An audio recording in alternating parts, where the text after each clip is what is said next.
ዛሬ እንግዲህ ሁሉም ነገር የተደመደመበት ያለቀበት ቀን ነው ማለት ነው። ሰላም ጤና ይስጥልኝ፣ እንዴት ናችሁ? ለዚህ ቻናል አዲስ ከሆናችሁ ሰብስክራይብ በማድረግ ቤተሰቦች እንድትሆኑ ጋብዛለሁ። ቪዲዮውን ላይክ በማድረግ ጀምሩት። እንዲሁም ቪዲዮውን አይታችሁ ጨርሶ እናንተን ሀሳብ አስተያየት ኮሜንት ላይ አስቀምጡልኝ። እንግዲህ ዛሬም እንደተለመደው በአዲስ ቪዲዮ መተናል። እስከ ቪዲዮ መጨረሻ ድረስ አብራችሁኝ እንድትቆዩ በአክብሮት እጋብዛለሁ። እንግዲህ ዛሬ በጣም ትልቅ ነገር ተፈጥሯል። እስከዛሬ ድረስ ስንፈልገው ስንጠብቀው የነበረ ነገር ማለት ነው። ሁላችንም እንግዲህ መቼ ነው የአብርሃምና የሩታ ጸብ የሚያልቀው፣ ሴራቸው የሚያቆመው መቼ ነው እያለን እንግዲህ ሁል ጊዜ ስንጠይቅ ነበር። ዛሬ እንግዲህ መቋጫውን ያገኘ ይመስላል። እንግዲህ አብርሃምና ሩታ ስምምነት አድርገዋል ማለት ነው።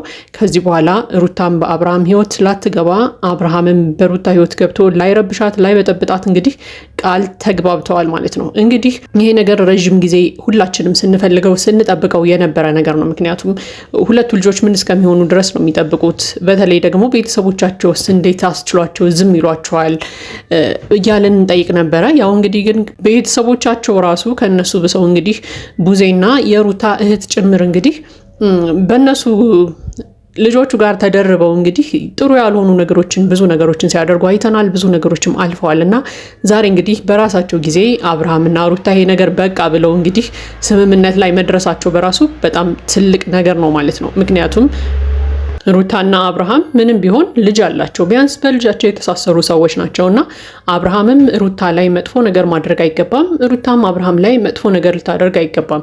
ስለዚህ ዛሬ እንግዲህ ሄርሜላም ባለችበት ሆነው እንግዲህ ከዚህ በኋላ ከህይወታችን ውጪ እኛም ከአንቺ ህይወት እንወጣለን እያሉ እንግዲህ ሰምተናል ማለት ነው። ሩታም እንግዲህ እኔ እስከዛሬ ድረስ አልደረስኩባቸውም፣ አብርሃም ነው እኔ ጋር ችግር ሲያጋጥመው እየሮጠ የሚመጣው፣ ስለዚህ እሱ ነው ከኔ ጎን መቅረት ያለበት፣ እኔን መረበሽ የሌለበት እሱ ነው እንጂ እናንተ አይደላችሁም እያለችም ሰምተናል ማለት ነው። ለማንኛውም ግን ያም ሆነ ይህ እንግዲህ አብርሃምም ሩታም ብዙ ጊዜ በድሏታል፣ ሩታም አብርሃምም ብዙ ጊዜ በድለዋለች። በቃ ሁለቱም አንድ እኩል ናቸው። ስለዚህ ሁለቱም መወቃቀሱን ትተው ለወደፊት ህይወታቸው የሚጠቅማቸውን ነገር ማድረግ አለባቸው ብዬ አምናለሁ። እንግዲህ ዛሬ የወሰኑትን ውሳኔ ሁለታቸውም የሚያከብሩት ከሆነና ሁለቱም የሚተገብሩት ከሆነ እጅግ በጣም መልካም ነው። ምክንያቱም በቃ አብርሃምም ልጄን ማየት ባለብኝ ጊዜ እየመጣሁ ያለው ከዛ ውጭ ግን እኔና አንቺን የሚያገናኘን ነገር የለም ሲል ተደምጧል።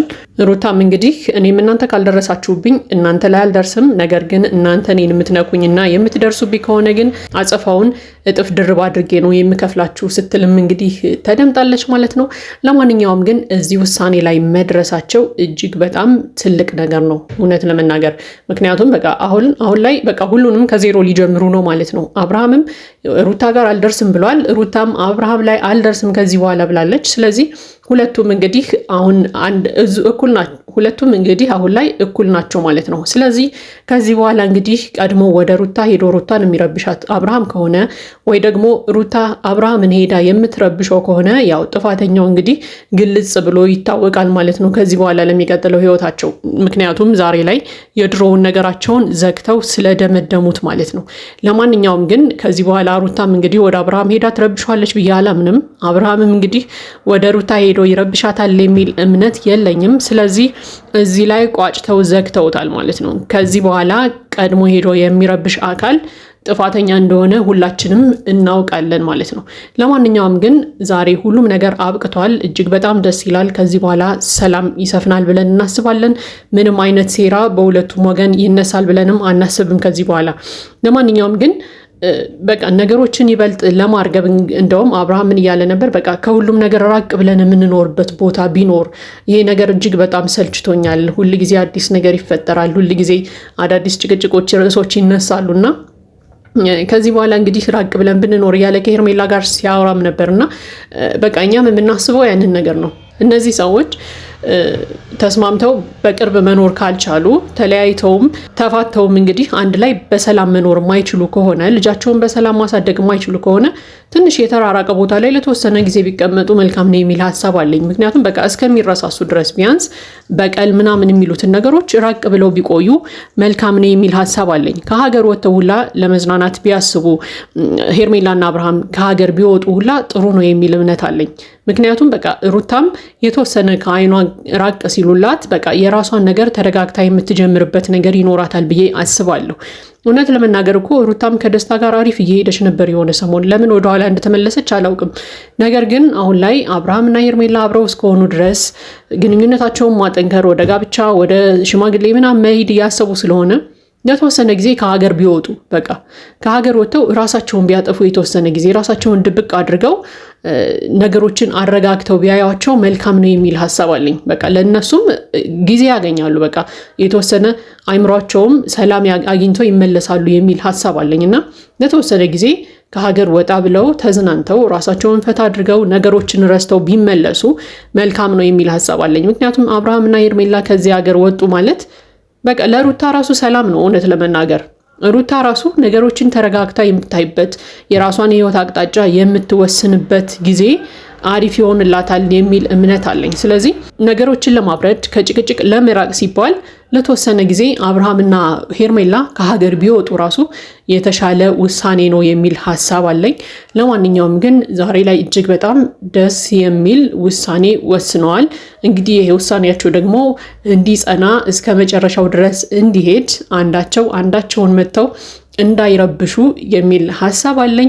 ምክንያቱም ከዚህ በኋላ ቀድሞ ሄዶ የረበሸ ሰው ጥፋተኛ እንደሆነ ያው ሁላችንም ስለምናውቅ አሁን ላይ ሁለቱም ሩታም አብርሃምም ከዜሮ እየተነሱ ስለሆነ ዛሬ ስምምነታቸው እንግዲህ አብርሃምም የራሱን ህይወት ሊኖር ከዚህ በኋላ ሩታም የራሷን ህይወት ልትኖር ከዚህ በኋላ ያለውን ጊዜ ስለሆነ ማለት ነው። ስለዚህ ሩታ ሄዳ አብርሃምን የምትረብሸው ከሆነ ሩታ እንደሆነች ጥፋተኛው ቀን ሁላችንም እንግዲህ ወቀሳችንን ሩታ ላይ እናደርጋለን ማለት ነው። አብርሃምም ከሆነ ሄዶ ቀድሞ የሚረብሻት አብርሃም እንደሆነ ጥፋተኛው ቀን አብርሃምን እንወቅሳለን ማለት ነው ከዚህ በኋላ። ስለዚህ ዛሬ የደረሱበት ውሳኔ እጅግ በጣም ደስ የሚል የሚያስደስት ውሳኔ ስለሆነ ማለት ነው። ለማንኛውም እንግዲህ ለዛሬ ያለኝ ሀሳብ አስተያየት ይሄ ነው። የእናንተን ሀሳብ አስተያየት ኮመንት ላይ ያስቀምጡልኝ። ለዚህ ቻናል አዲስ ከሆናችሁ ሰብስክራይብ በማድረግ ቤተሰቦቼ እንድትሆኑ ጋብዛለሁ። ቪዲዮውን ላይክ በማድረግ አበረታቱን። መልካም ጊዜ ይሆንላችሁ። ለማንኛውም ግን ዛሬ ላይ እጅግ በጣም ደስ የሚል ውሳኔ ወስነዋል። እንግዲህ ይሄ ውሳኔያቸው ደግሞ እንዲጸና እስከ መጨረሻው ድረስ እንዲሄድ አንዳቸውን መጥተው እንዳይረብሹ የሚል ሀሳብ አለኝ። ምክንያቱም ከዚህ በኋላ ቀድሞ ሄዶ የረበሸ ሰው ጥፋተኛ እንደሆነ ያው ሁላችንም ስለምናውቅ አሁን ላይ ሁለቱም ሩታም አብርሃምም ከዜሮ እየተነሱ ስለሆነ ዛሬ ስምምነታቸው እንግዲህ አብርሃምም የራሱን ህይወት ሊኖር ከዚህ በኋላ ሩታም የራሷን ህይወት ልትኖር ከዚህ በኋላ ያለውን ጊዜ ስለሆነ ማለት ነው። ስለዚህ ሩታ ሄዳ አብርሃምን የምትረብሸው ከሆነ ሩታ እንደሆነች ጥፋተኛው ቀን ሁላችንም እንግዲህ ወቀሳችንን ሩታ ላይ እናደርጋለን ማለት ነው። አብርሃምም ከሆነ ሄዶ ቀድሞ የሚረብሻት አብርሃም እንደሆነ ጥፋተኛው ቀን አብርሃምን እንወቅሳለን ማለት ነው ከዚህ በኋላ። ስለዚህ ዛሬ የደረሱበት ውሳኔ እጅግ በጣም ደስ የሚል የሚያስደስት ውሳኔ ስለሆነ ማለት ነው።